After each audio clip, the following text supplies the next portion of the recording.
darles una cordial bienvenida a una nueva entrega de Un Prólogo y Algo Más. Un programa dedicado en su integridad al mundo de los libros y al mundo de la reflexión. Mi nombre es Vladimir Montero y estaré, como todos los viernes, junto a usted, acompañado de un nuevo libro. Hoy, estimados lectores, estaremos hablando sobre política. Dentro de los mandatos seculares que exigen nuestra atención y, por qué no, nuestra emulación, se encuentra aquel manifestado en diversos textos por José Ortega y Gasset, suntuoso filósofo de prosa inmaculada, cuyo mandato a la letra dicta de la siguiente forma: la cortesía del filósofo es la claridad. Hay un hombre dentro del mundo de la filosofía, dentro del mundo de las ideas, que cumple con el requisito orteguiano, a tal punto que ha escrito una obra dedicada al mundo de la política que es diáfano, es claro, es una lectura amigable para aquellos que tenemos la intención de incursionar en el mundo de las ideas políticas. En este programa hablaremos sobre ese libro. Me refiero a Política para Amador de Fernando Savater. Acompáñenos.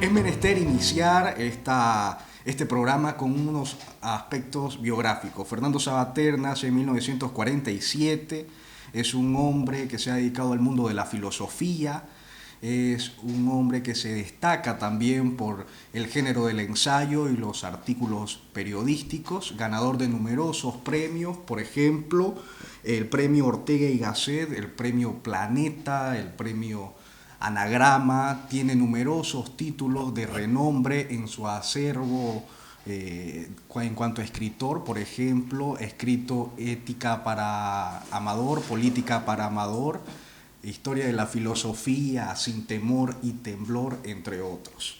Se ha dedicado también a la cátedra en cuanto a la universidad en el estudio de la filosofía. Es un hombre sin duda importante dentro del mundo de las ideas y desde luego en cuanto a la divulgación de la filosofía. Entre sus obras, como ya lo había manifestado, relevantes se encuentra Política para Amador, el libro que vamos a ver hoy.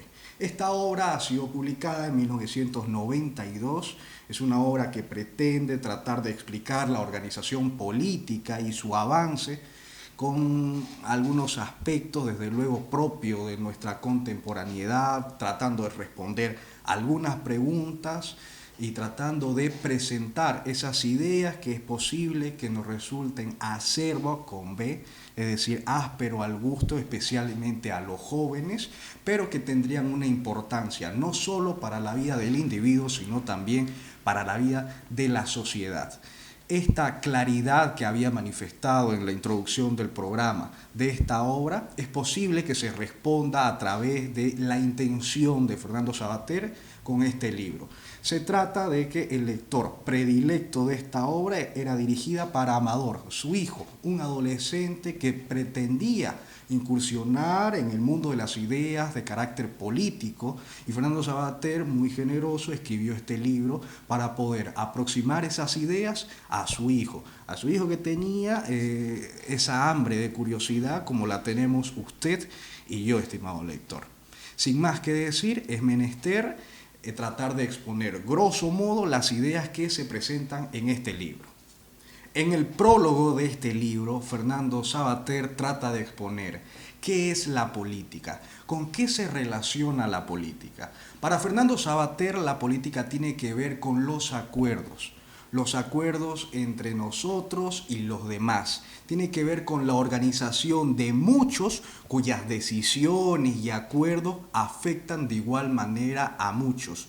De manera que la política nos debe interesar no solo a nosotros, sino también a los demás. Tiene que ver con la relación armoniosa entre mis actos y los actos de los demás. La política, además, dice Fernando Savater, no solo está y tiene que ver con el presente, tiene que ver con el futuro. Recuerdo yo una frase de igual, un gran filósofo español, Julián Marías, que dice, el hombre es un ser futurizo, que se proyecta en el futuro y convengamos la política o los acuerdos que hacemos en política en algunas ocasiones están pensados en el futuro. Es por eso que se cuenta con esa virtud desde el punto de vista de los acuerdos políticos. Por otro lado, en el prólogo, Fernando Savater manifiesta su intención, su noble intención con este libro. Recuerda que en Grecia a las personas que no se dedicaban a la política se le denominaba idiotas. Entonces, Fernando Savater dice, bueno, con la intención de que no seamos idiotas, sino más bien que nos interesemos por la política, es que escribo este libro. Y desde luego, resultaría indispensable preocuparnos por la política en materia de las ideas, porque como hemos advertido, no solo se trata de los demás o la política que nosotros vemos convencionalmente, un hombre que sale a hablar, sino que también nos afecta. He ahí la importancia de la política y la importancia, ¿por qué no?, de este texto. Entre los primeros subtítulos se encuentra uno que dice, henos aquí reunidos. Dice Fernando Savater que llegar a este mundo, llegar al mundo de los humanos, es estar en una sociedad. En una sociedad constantemente usted recibirá noticias, informaciones, limitaciones, chismes, tentaciones, etc. Pero estar en sociedad implica hacer acuerdos, coordinar y acordar cosas con los demás. Los acuerdos nos permiten evidenciar, entre otras cosas, la capacidad de utilizar la razón. Esa sociedad que nos permite, si usted quiere progresar, hacer acuerdos para convenir ciertas cosas y que no limita a la vez, advierten que existe la razón. ¿Para qué? ¿Para qué la razón? ¿Para qué acordar con los demás? ¿Por qué las limitaciones? ¿Para qué la sociedad? Para que nos resulte provechoso a todos. En una sociedad se pretende, dentro de esa espontaneidad, una armonía entre todos que haga posible el desarrollo de los individuos. En eso se basa este subtítulo que dice henos aquí reunidos. Por otro lado, existe otro que dice obedientes y rebeldes. Ahí comienza con una frase de este libro, La política de Aristóteles, que en la segunda o tercera plana, si no me equivoco, es donde dice la gran frase, una frase que es harto conocido por todos. Se trata de la afirmación de que el hombre es un animal político. El hombre es un animal político, social, pero además que cuenta con la virtud o con la posibilidad de poder rebelarse. Es más, Fernando Savater dice que la rebeldía es constitutivo a nuestro vivir e incluso puede ser favorable. Vea usted, el libro El hombre rebelde de Albert Camus inicia diciendo de la siguiente forma: el hombre rebelde es aquel que dice no, es aquel que dice no y pone una limitación y puede reivindicar una libertad individual. En este sentido, rebelarse, poner un límite y reivindicar la libertad individual fuera favorable. Claro, la rebelión bajo esas consignas tan abstractas como la revolución, ahí sin duda puede ser producto de una crítica. Pero en este sentido es favorable la rebelión. Ahora, existe dentro de todas las sociedades razones por las cuales obedecer y por las cuales rebelarse. Sin embargo, existen algunos movimientos políticos, filosóficos, que no advierten algunas razones para poder obedecer, sino por el contrario, solo hay cabida para la rebelión, por ejemplo, los anarquistas.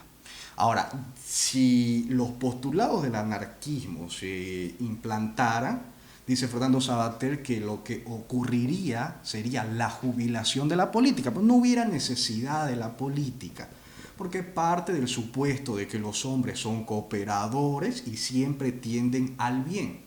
Desde luego es algo poco probable, pero si hay algo en lo que están correctos según Fernando Savater es en el hecho de plantear que si la política no existiese, es posible que los problemas también, los conflictos desaparecerían. Ahora, la gran pregunta que debemos hacernos, y resulta curioso porque seguramente si usted se pone a pensar, o la mayoría de las personas se ponen a reflexionar, lo primero que tratan de hacer es de pedir o desear la extinción de los conflictos. La gran pregunta que se hace Fernando Savater ¿es posible una sociedad sin conflictos? Claro, la respuesta es negativa. Dice Fernando Savater que los conflictos son algo constitutivo de la sociedad, de nuestro vivir con sociedad. ¿Pero por qué? Porque existe el interés. Usted tiene interés, yo tengo interés y es algo que todos compartimos. En la medida que todos compartimos el interés, tenemos algo en común. Pero al ser el interés diferente o igual al que tengo o al que tiene usted, nos aleja. El problema, dice Fernando Savater, se encuentra en los colectivistas. Aquella manía de tratar de igualar todos los intereses, todas las querencias, todas las pretensiones de los individuos. Eso sin duda estuviera alejado de la realidad, porque convengamos, yo puedo tener el interés de realizar un programa que resulte llamativo para usted y usted puede tener otro interés.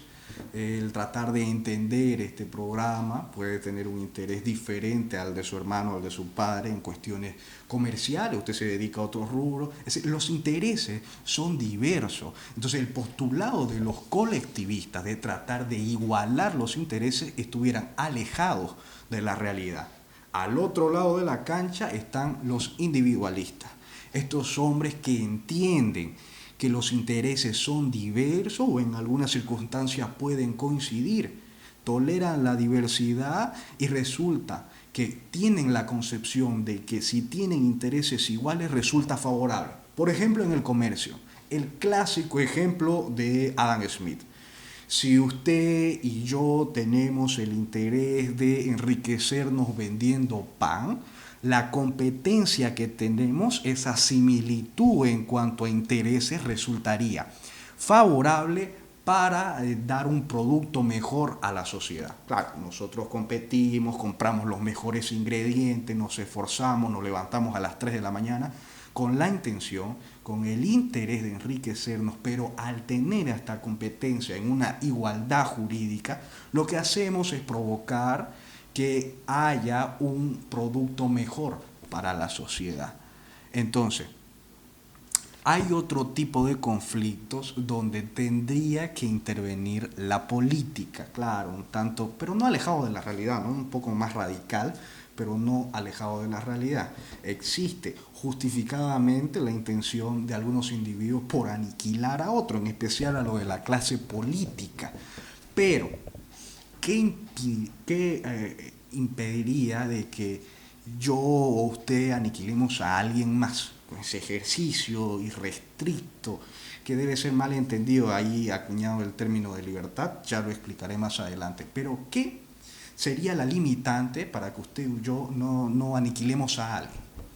Ahí tendría que haber una intervención, de manera que ese postulado, si usted quiere anarquista, de que el hombre siempre tiende al bien, de que el hombre siempre es cooperador, puede ser motivo de discusión.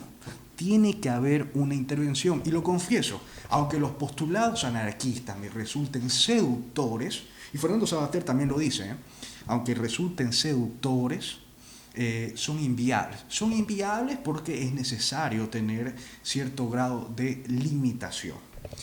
Existe, por otro lado, otro subtítulo que dice, a ver quién manda aquí. Empieza con una interrogante. ¿Qué parámetros debemos seguir nosotros para designar a quien manda?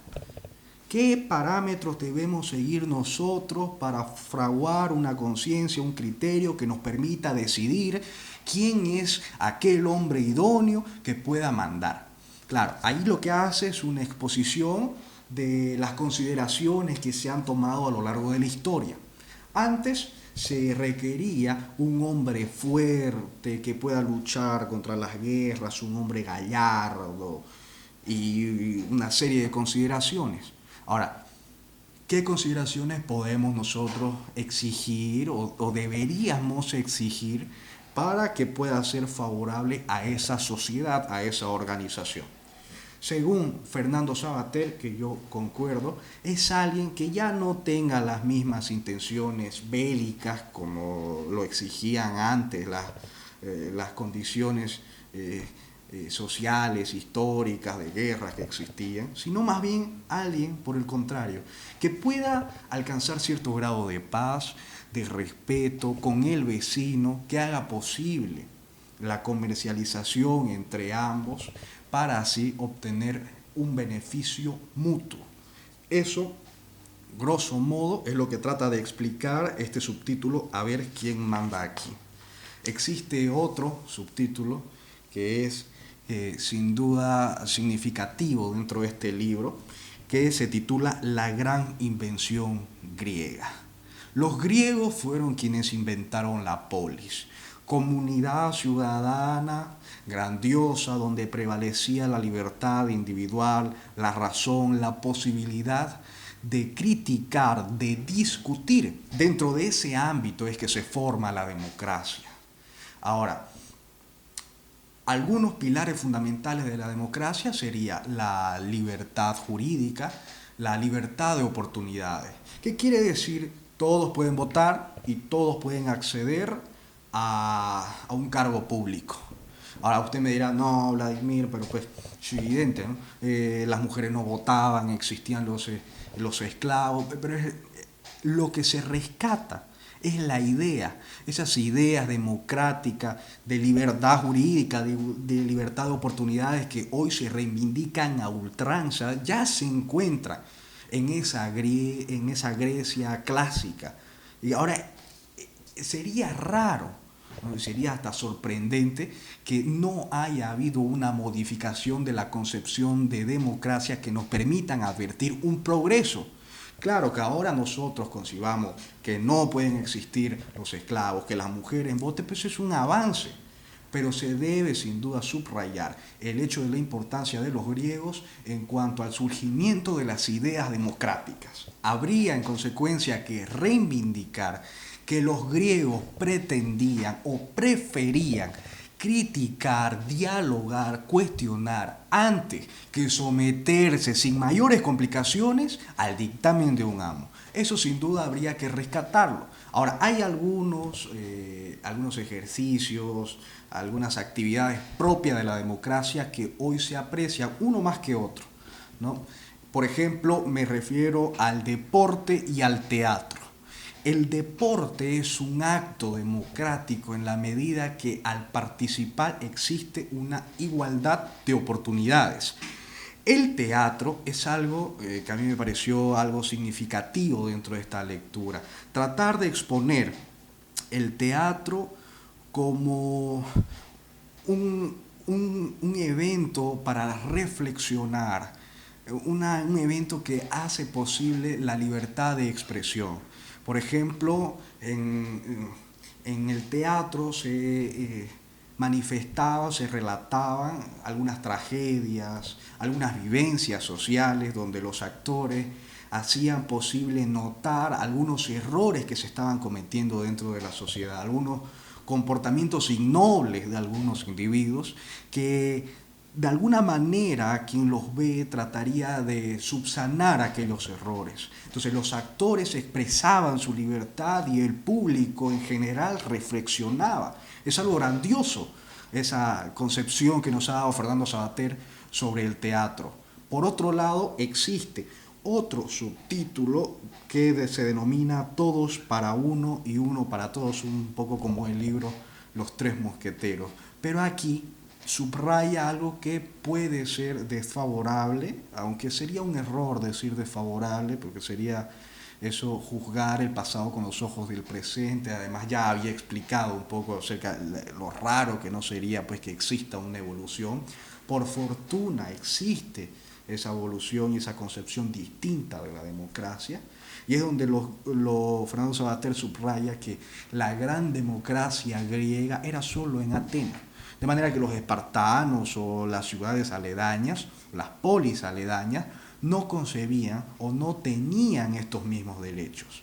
Pero, por otro lado, aunque ataca de alguna manera y no era una democracia, me refiero a Roma, tiene un aporte singular. Se refiere a fraguar una serie de reglas de juego que resultarían públicas y que no se limitan a una zona etnográfica como era Atenas, sino todo aquel que pertenecía al imperio, que eran varios, ustedes saben, por las conquistas, que no eran de la misma polis, pero que pertenecían al imperio, ya tenían los mismos derechos. Eso es lo que se subraya en este capítulo. Además se habla de ese roce que perdura hasta hoy entre el Estado y los individuos. Antes se apostaba por el Estado, ahora un poco más por el individuo. Fernando Savater dice que ambas opciones resultarían desfavorables. Si se apuesta solo por el individuo, caemos en el anarquismo, no hay una posibilidad de convivencia de manera armoniosa, y peor aún si se apuesta por el Estado, ¿no? Claro, porque estamos hablando ahí de la supresión de la libertad individual. Entre otras cosas, además del surgimiento del nacionalismo, el fanatismo, el racismo y todo lo que puede venir con tratar de elevar más de lo que se debe al Estado. Fernando Savater dice que este roce común hasta ahora es un poco incoherente en la medida de que la fundamentación del Estado es el individuo, pues los individuos somos quienes creamos ese gran Estado para satisfacer necesidades propias, individuales. Y claro, el Estado hace posible el desarrollo del individuo. En ese sentido, el individuo necesita al Estado y el Estado es producto y por ende tiene su justificación a partir del individuo. Una explicación un poco más detallada y desde la voz de Fernando Savater está aquí. Miren este video.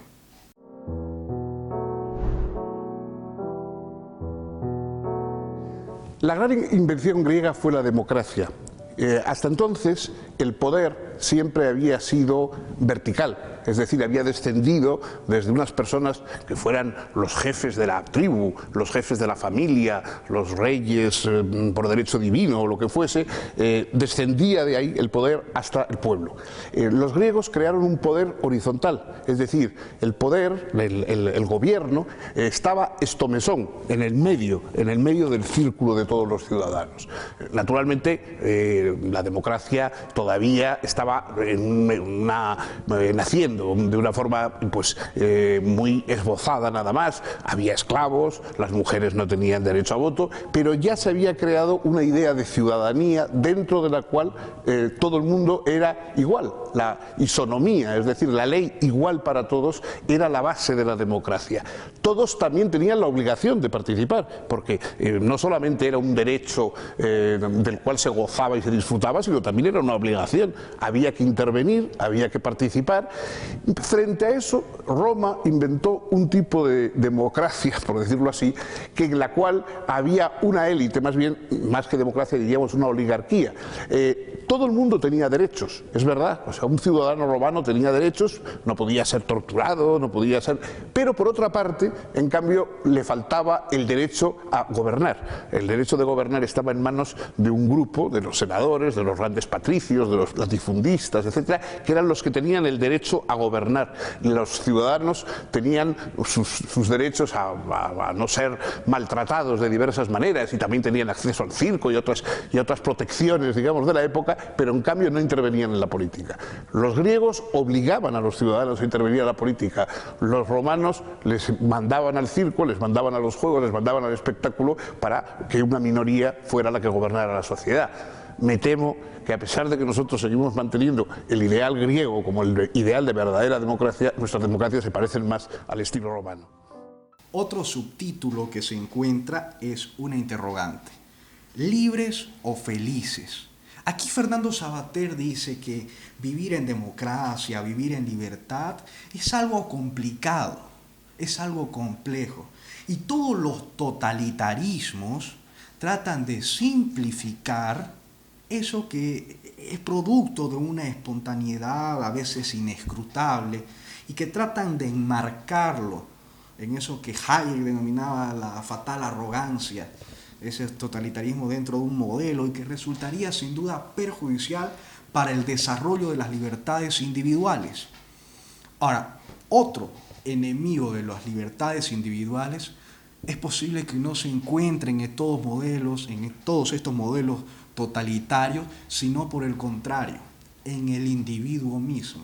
Me refiero a aquellos hombres que temen de la libertad, que temen ejercer su libertad en la medida que piensan que su accionar puede resultar desfavorable para alguien más, pero también porque temen que alguien les haga daño. Entonces lo que hacen es preferir la seguridad ante que la libertad y conciben que en esa seguridad se encuentra la felicidad. Apuestan por el Estado y esto resultaría desfavorable para el ejercicio de la libertad individual de él mismo y también de los demás. Ahora hay algo que subraya Fernando Savater y que también lo menciona Antonio Escotado. Lo que ignoran estas personas que prefieren la seguridad antes que la libertad es que la libertad exige, cómo no, de responsabilidad. ¿Qué es la responsabilidad? Es hacerse cargo de sus actos. Aquel que no se hace cargo de sus actos es un irresponsable. Aquel que mantiene una postura fanática, dice Fernando Savater, es un hombre irresponsable en la medida que no acepta la crítica y no su posición se convierte en un dogmatismo. Aquel, y me refiero a la irresponsabilidad burocrática, que no se hace cargo de sus equivocaciones, que no se hace cargo de la corrupción, que no renuncia, ¿no? El que tiene la desfachatez encima de que con pruebas de corrupción no se atreven a renunciar, se constituye en un hombre irresponsable. Además hay una característica un tanto niñata, ¿no?, de los irresponsables, que tratan siempre de buscar un padre, que normalmente es el Estado, que viene a hacerse cargo de sus actos, que viene a, si usted quiere, dirigir al individuo hacia donde mejor le conviene, a dirigir su libertad. Los enemigos de la libertad, dice Fernando Savater, son los hombres irresponsables. Es por eso que se concibe esa disparatada idea de concebir la felicidad en la seguridad y soslayar la libertad. Fernando Savater dice que a la política hay que pedirle remedios políticos, no hay que pedirle la libertad, porque la libertad no se otorga por la política. Basta simplemente con que no nos fastidien la existencia, con que no tomen decisiones de carácter política que puedan resultar desfavorables para los individuos, para esa zona geográfica a la cual se ha dado el mandato para que puedan satisfacer las necesidades individuales. El problema está en eso, en buscar esa seguridad, en buscar y pronunciar la palabra felicidad y otorgar y querer darla a todo el mundo, la felicidad. La política no consiste en eso. Es más, si usted quiere ser feliz, a mi juicio, existen muchas interpretaciones, pero a mi juicio la felicidad consiste en ser. Y para ser, para desarrollarse, es necesario la libertad. Usted no puede prescindir de la libertad si pretende ser feliz. Y no puede, hay que desistir ya, ¿no?, de ese embuste, ese ruin embuste de buscar la felicidad en algo que no nos puede dar la felicidad, que es la política. La felicidad es algo interno y que exige de libertad.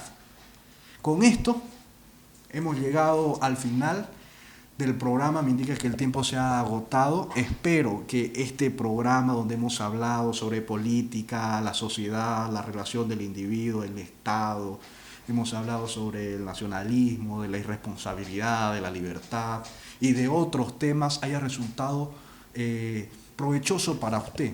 Que usted pueda recurrir a este video en numerosas ocasiones, poniendo pausa, deteniéndose a reflexionar sobre cada punto y la importancia que tiene la política en nuestras vidas. No me puedo marchar sin antes recordarles que nos puede seguir a través de nuestras redes sociales, síganos en Twitter, en Facebook y en YouTube. Vos pongan en el buscador Radio La Voz Universal 91.2 FM. Conmigo será hasta el próximo día viernes. Hasta la próxima.